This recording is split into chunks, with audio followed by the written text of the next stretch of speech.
Next up, we got the Mesmer. Hi everyone! Welcome back to the channel. Or if it's your first time here, welcome to the channel. I am going to be going over the newest weapon that was revealed to us in a blog post, and this is Mesmer Rifle. And we're gonna jump right into it, because that's what we do. That's what we do here. We jump right in. We ask questions later, and by questions, we ask many questions. The blog post is Rifle Mesmers direct allies to the nearest emergency exit. This was brought to us by Taylor Brooks. Let's go over the weapon abilities that they reveal first, and then talk about the trailer. The rifle is a versatile weapon. As an example of its flexibility, Skill 3, Inspiring Imagery, allows the Mesmer to throw out a beacon for their allies to rally to that will burst after a delay and grant them might and fury. However, the Mesmer can detonate the beacon early in a pinch with Abstraction, which becomes available when Inspiring Imagery is used. When the beacon is detonated early, it will heal allies instead of granting boons, while also damaging enemies. The weapon gets even more exciting when we look at the Skill 5, Singularity Shot. You shoot a bullet at a target location that grants barrier and resistance to nearby allies. The singularity will linger at the impact, and it can be collapsed with Dimensional Aperture, the reactivation skill of Skill 5. The collapsed singularity becomes a single-use one-way portal that an ally can use to teleport to your location. This skill can be a powerful tool to bail out an ally from a sticky situation with your careful positioning. Rifle will open up support options for Mesmers and provide interesting decision points for players in moment-to-moment gameplay. So going over the abilities, we have an example of a support for Skill 3, Inspiring Imagery. Let's talk about this one first. It's interesting. I don't know if it's going to really feel useful if you're just going to allow this to linger, because this is a very brief description. We don't have any information as to how frequently the boons pulse, how long the area persists for allies to get to that location and then stand in it to gain those boons, or for you to properly place it for your allies to gain those boons to the point where it will feel impactful, versus you just detonating it early to heal them. And also it's like it's like an extra step to get that healing off, and it also will damage enemies, which is pretty nice. But the fact that it's only might and fury, I mean, it's okay. Indifferent to it. Like it seems like it's going to be an okay support skill.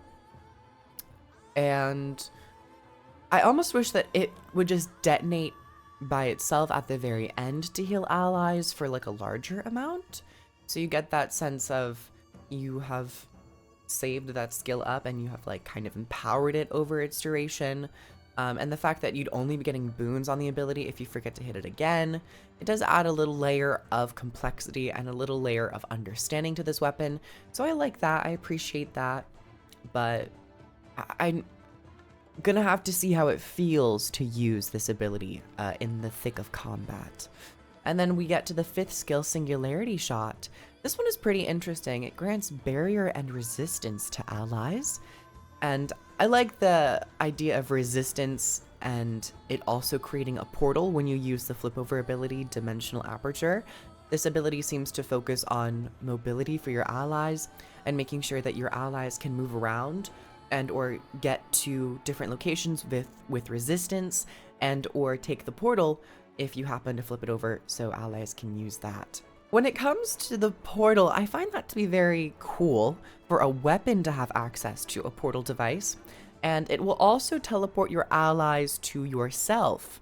Now, in theory, you know, in raiding situations and PvE scenarios, this could be interesting for allies to like port away from the boss, but most times you're going to be in melee range. Over time, people have begun to spread out a bit as range indicators have been increasing, radius thresholds have been increasing with boons, and I think if they keep going in that direction, people will feel a little bit more liberty to space out and play at different range thresholds. But for competitive, this could be really interesting for like PvP, but then again, you have to rely on an ally to press that button and to take it. What would be really cool is if you shot this to a downed ally and a downed ally could interact with it. Now, if you're able to take the portal while downed, that's actually really cool and really powerful, even in PvE situations. Someone might have gone down in a raid and fire, you shoot this over there, you activate this again to create the portal, and then they take the portal while downed to you to get rezzed. That would be very cool. And if that's not an interaction, I think it should be. That might actually be a little strong. But it also depends on the radius of the portal interaction. If it is pinpoint accuracy, then it would reward you for properly aiming this ability. Now, as for the other components of this weapon, it is said that this is a support-based weapon, and we do get a little bit of healing, we get some barrier access, but some of these are, like, there's always an extra step to it, or you have to activate it, and, like, it's very situational in terms of if people are going to be able to get to that portal, if you're going to get any payoff with this ability. And I imagine and hope that we are going to get other more consistent, just you fire this, it heals allies, maybe ally targeting for an auto attack, and if you target an ally, the bullet will detonate to heal that target and allies around them, just as an option. A lot of people, I've been seeing on Reddit that people are not really loving ally target abilities. I personally enjoy them.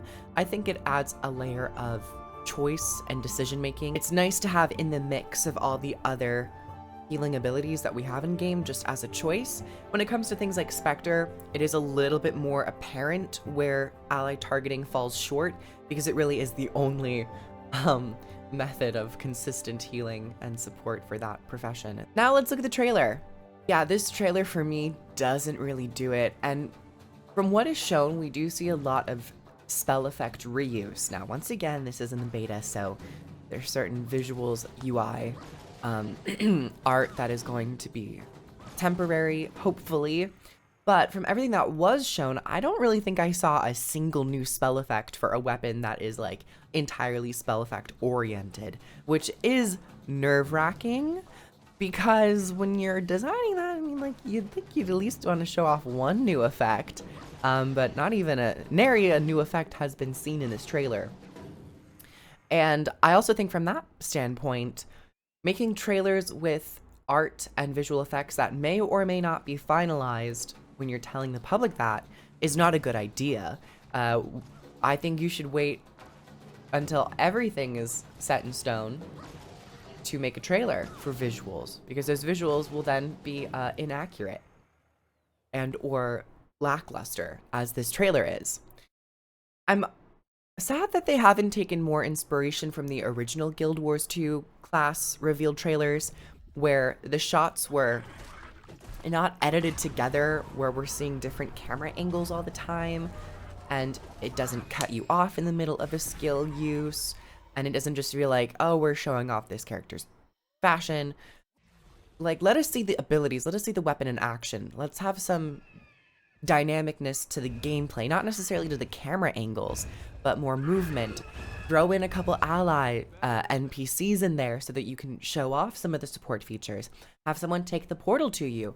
That would have been a great element to show off. Now, I don't know why, but I think, I don't want to say that they don't really care, but it feels like not enough effort is put into these trailers, and in a way they have to be. Whenever you're showing a game off, no matter how small a part of the game is, now this isn't a small part of the game, you should be putting your best foot forward, and this is not the best foot, especially when we can compare videos that were made in 2011.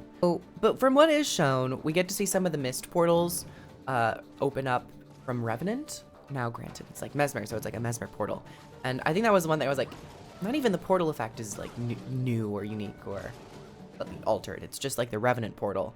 And then we get the Holy Strike from Staff 2, which is colored purple because Mesmer, and then we get this like purple orb, which is somewhat new from the weapon standpoint, but it's not a new effect. It's from Zera, I believe. But it all looks nice. It does fit Mesmer. I mean, I guess that at least is cohesive. It fits the Mesmer theme. But yeah, this one was just a little boring. It's like, you don't really know what's happening. This is supposed to be a support weapon. You don't get that from the trailer. So yeah, the trailer is a chop. It's a chop for me. But I like the description. I like the blog post. I'm just kind of wish that we got more news and more information on the actual other abilities, because it just leaves me wanting. It leaves me wanting some more. But that was Mesmer. I'm excited that Mesmer is going to get a support-focused weapon in the form of rifle, and especially with its rework to its support trait lines coming the 28th. I'm hopeful that Mesmer's will be able to slot into that healing role a little bit more steadily and a little bit more confidently. But yeah, that was Mesmer Rifle. Not as much to talk about for this one, I think, as opposed to like Revenant Scepter, which was a little bit more of a like blindsiding in terms of its presentation and like, whoa, what's going on here? But comment down below what you think about Mesmer Rifle. Are you excited that it's going to be a support weapon? Were you happy with what was shown in the blog post? How do you feel about the trailer? I would like to know. I would like to be in the loop with how you feel. And thank you guys for coming on by. We're going to be covering all these weapons and more coming with Guild Wars 2. So like, comment, share, and subscribe. And I will see you all in the next one. Toodaloo.